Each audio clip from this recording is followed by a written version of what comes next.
Dear students, I, Dr. Monica, welcomes you all in online teaching module of Dravigun.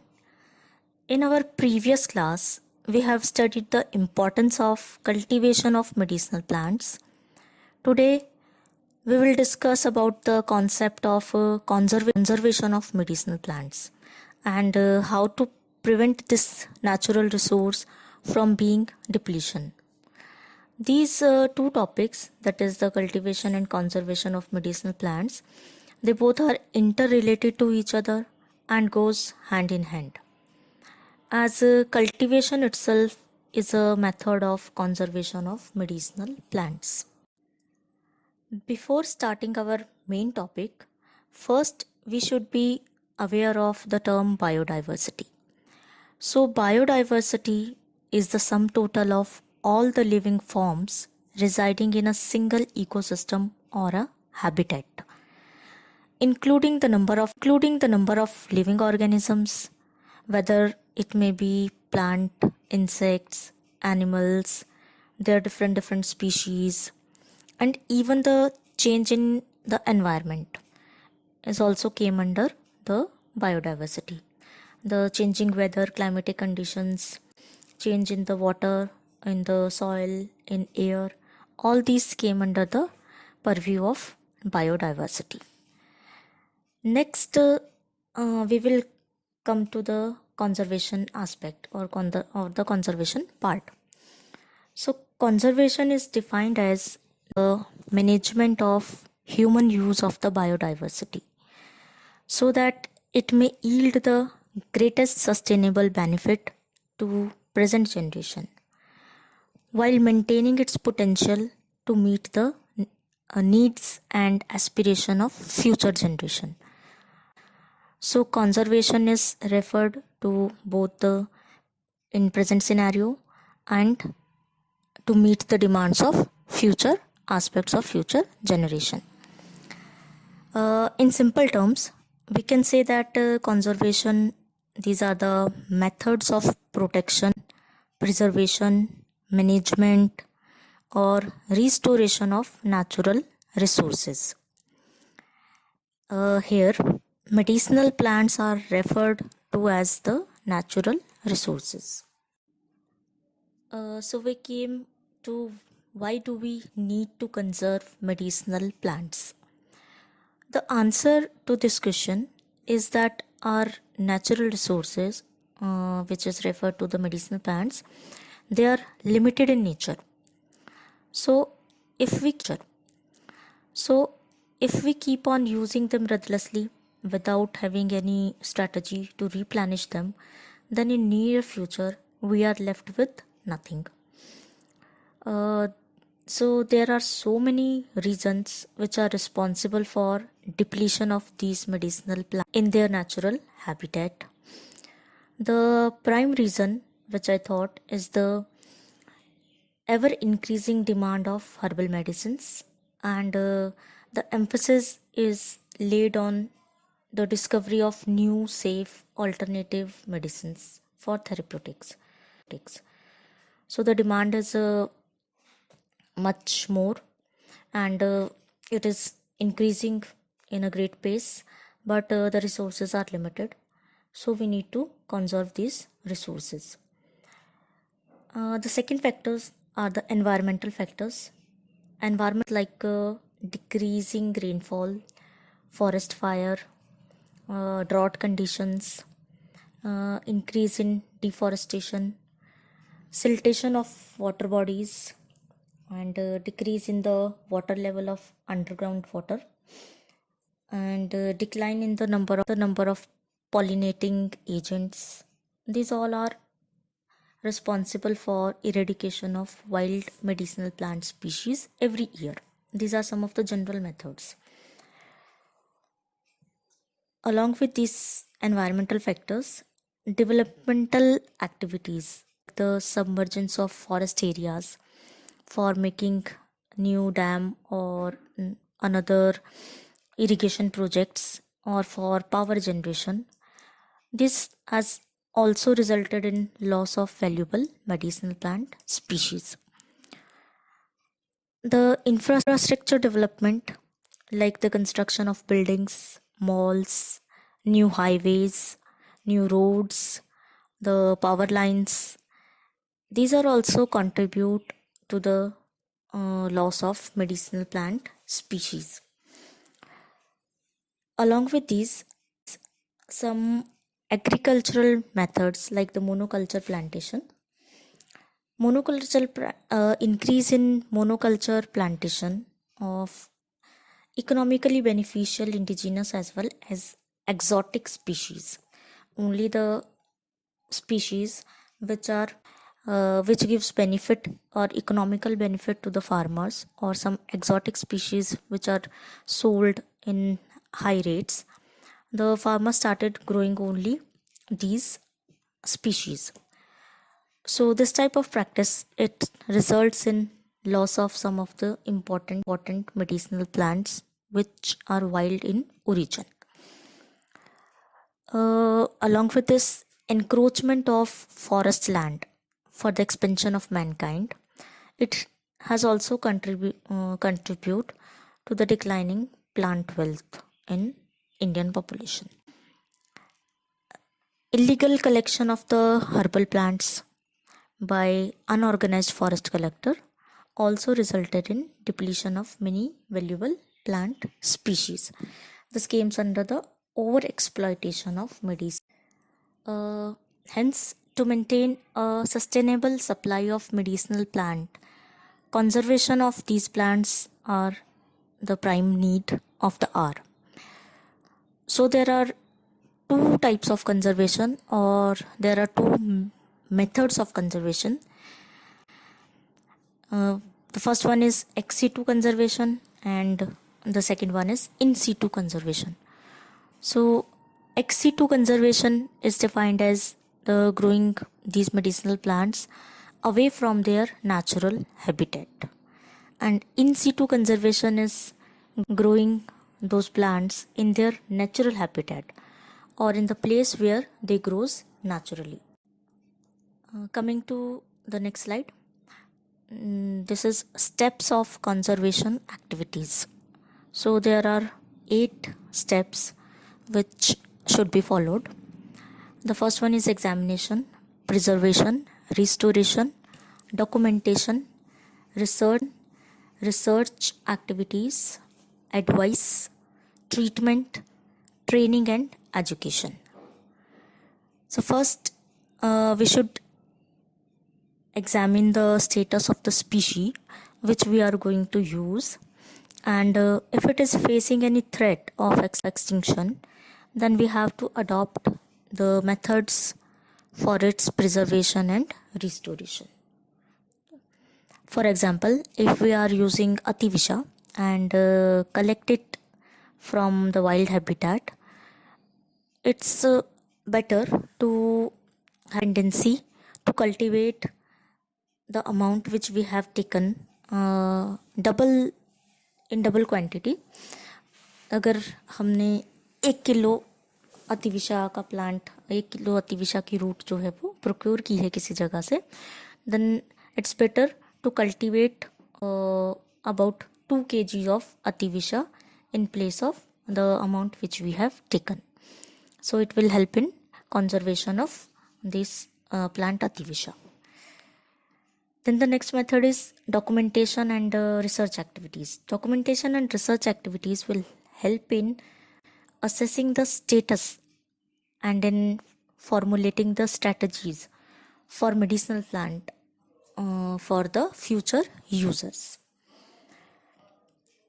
Proper advice and management techniques to the collectors, forest dwellers, to the tribal, and to all the persons which are related to the field of medicinal plants. It should be given by training and educating them about the need of conservation. So broadly, the conservation strategies, they are divided into 3 categories. The first one is the legislation, second is the in situ conservation, and the last one is the ex situ conservation. We are going to discuss these strategies in detail.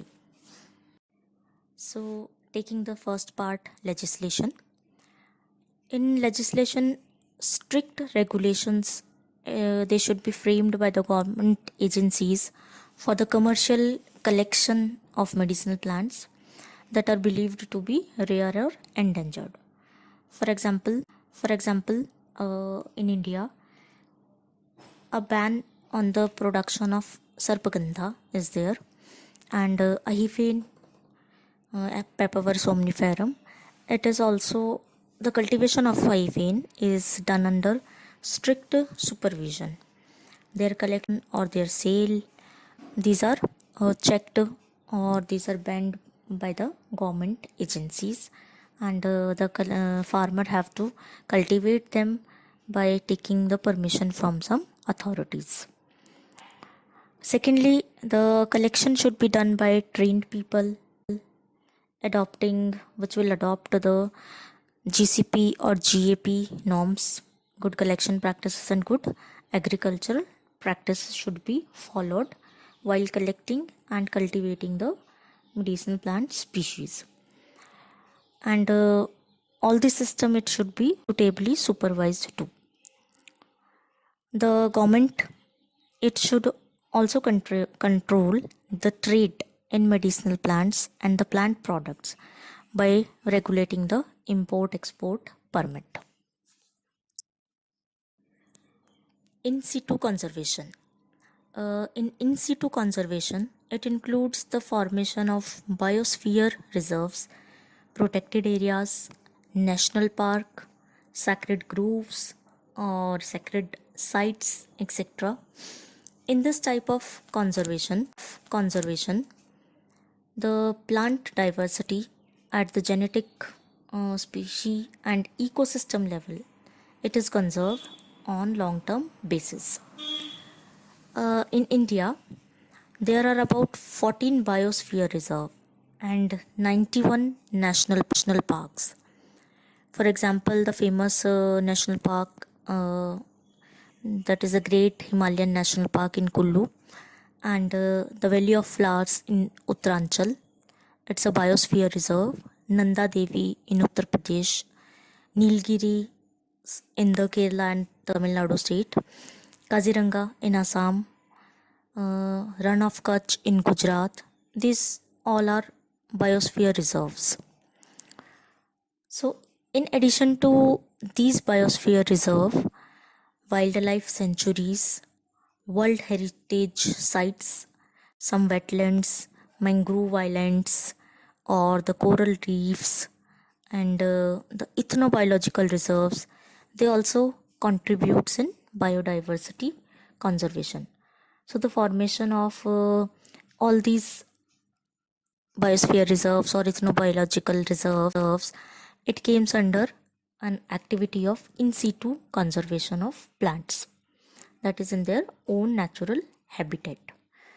In situ conservation, it is necessary to conserve in distinct representative biogeographic zone, which are inter and intraspecific genetic variations, which have these type of variations.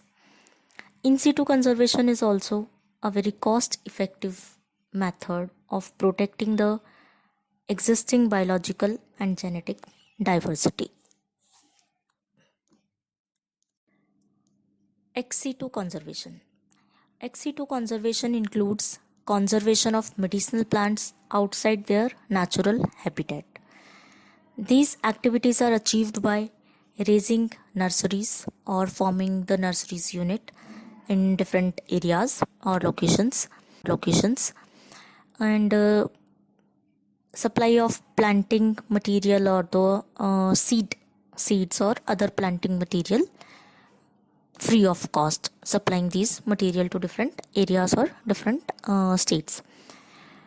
Establishing botanical gardens or arboretum,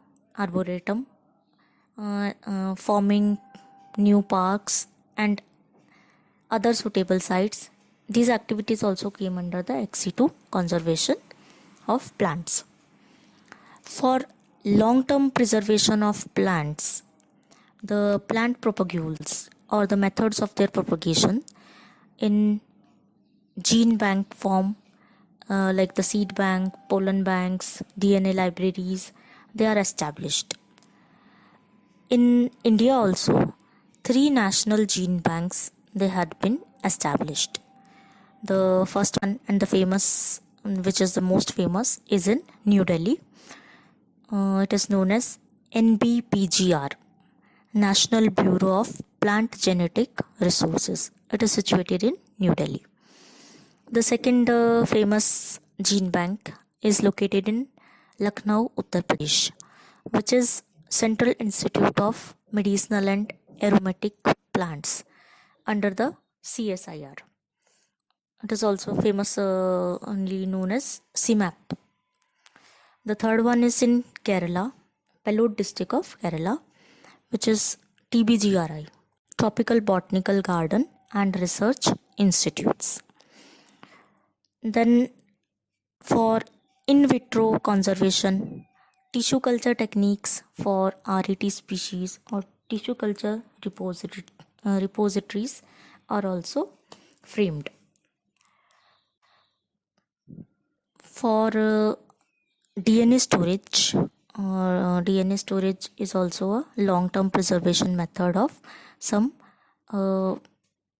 extinct or the threatened species, which is known as cryopreservation. Cryopreservation is a technique in which DNA is stored at a very low temperature, that is minus 20 degrees Celsius, and it's a very easy and cheap method which is used to preserve valuable species. So all these they came under the ex situ conservation of medicinal plants. These are some of the general methods which we can use to conserve the RET species or the endangered plants. So the first method is by encouraging the cultivation of RET, rare, endangered and threatened species, or the overexploited plants which are in high demand. It will provide material without any further endangering the survival of these particular species. I have already given an example of the plant Ativisha. So secondly, we can the government and the non-government agencies, they should disseminate information, or they can coordinate programs to improve the techniques of harvesting, processing and storage of medicinal plants. Thirdly, regulation can be boosted by public information campaigns and to convince the traders and users about the need to conserve their wild stocks, and educating the public to plant more and more trees and to conserve those plants which are already existed. And substitution of plants or the plant part which are in high demand or which are available in less quantity or whose resources are limited. So substitution is also a method to conserve the rare species. Distribution of high quality seeds, seedlings or saplings to individuals and the communities for cultivation in home garden is also helps in conservation of some species. And steps to reintroduce those species which are heavily depleted by building public private support through the communication and cooperation into those particular areas where they grows in wild is also a method of conservation. Lastly, by providing incentives or subsidies to the growers for the cultivation of those rare or threatened species. Now we will discuss about the rare and endangered plants. Defining the rare and endangered plants, these are the plants or the plant species which are not sufficiently available for future use. So these type of plants which are insufficient in amount For future use, they are designated as RET, rare, endangered, or threatened species. Loss of their natural habitat and indiscriminate and ruthless use or their exploitation of these existing species, these are the broadly two main reasons for being there endangered. So now the question arises that what we can do to preserve these species. We can simply do or adopt, we have to adopt actually, and follow the conservation strategies to protect them by simply making the conservation areas, biological parks, ethnobotanical regions where these species can be conserved in situ and by in situ and ex situ methodology. This is the simplest way by which we can protect these species. And along with this, we have to promote cultivation of those species which are available in less quantity. This slide shows the IUCN classification of plant species. The IUCN or International Union for Conservation of Nature and Natural Resources, it has classified plant species into 9 categories. These are extinct, extinct and wild, critically endangered, endangered, vulnerable, near threatened, least concern, data deficient, and not evaluated. The classification of plant species by IUCN into 9 categories, it is based on their the rate of decline of these plant species, their population size, and the area of geographical distribution. So discussing the first category, which is the extinct or EX, which is symbolized as EX. So the extinct species, these are those plants or the taxa or those species which doesn't exist at all.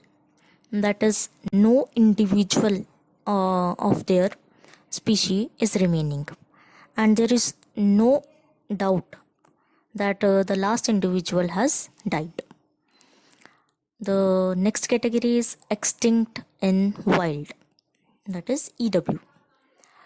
These are those species or taxon which only survives in cultivation, some captivity, or in some naturalized population in a limited area. The third category is least concern.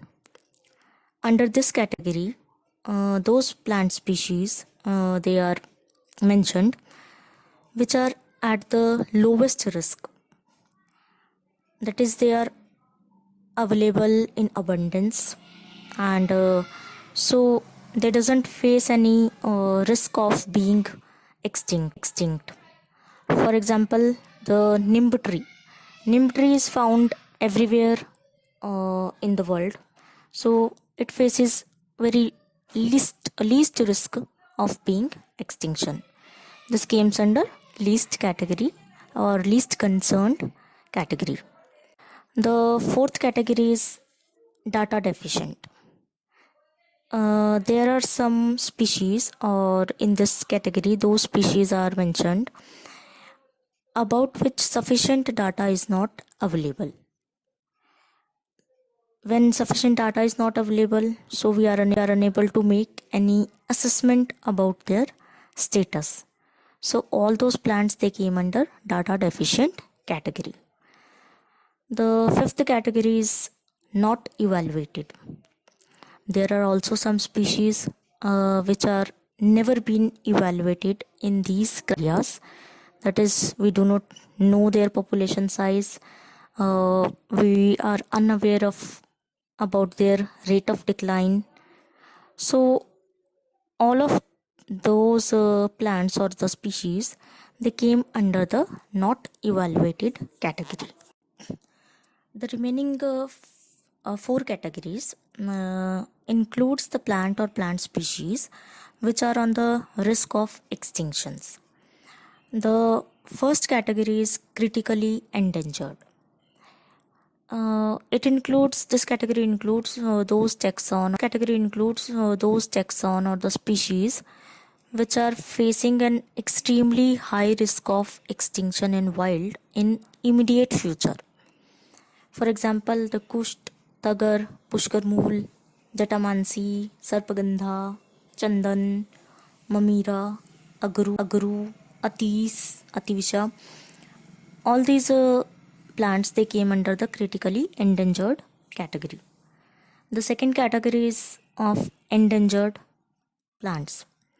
A taxon is designated as endangered when it is not critically endangered but it is facing a very high risk of extinction in wild in near future. For example, the Rakta Chandan, Ashok plant, Gugul plant, the plant of Sariva, Kutki, they came under this category. The third category is of vulnerable species. A taxon is designated as vulnerable when it is not critically endangered, even not endangered, but still it's facing a high risk of extinction in wild in medium term future. Under this category, Vrikshaml, Vidang, Langli, Lodr, Pashan Bhed, Surge, they fall under the category of vulnerable plants. So we saw that in these three categories, critically endangered, endangered, and vulnerable, the difference is all these they are facing a high risk of extinction, but the difference is of time. The critically endangered species, they are at the highest risk of extinction, so they are going to deplete or going to extinct in near future in comparison to endangered and vulnerable species. Then the next category, that is endangered, it faces the risk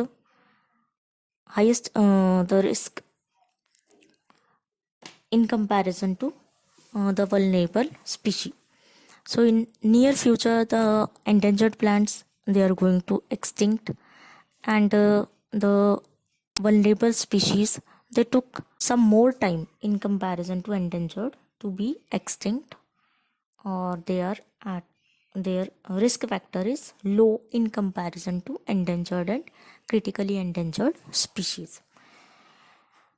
Then came the last category, which is near threatened. So in this category, those plants are mentioned, those species or taxon are described, which are likely to become endangered in near future. They can become endangered, but still they are facing some risk. This picture also shows the distribution of medicinal plants of Indian origin into the 9 categories, which is described by IUCN on the percentage basis. It also shows the percentage of plant diversity in India on the basis of their structure, morphology, which is herbs, shrubs, climbers, and the trees. With this, we came to an end, and thank you very much for your patience hearing.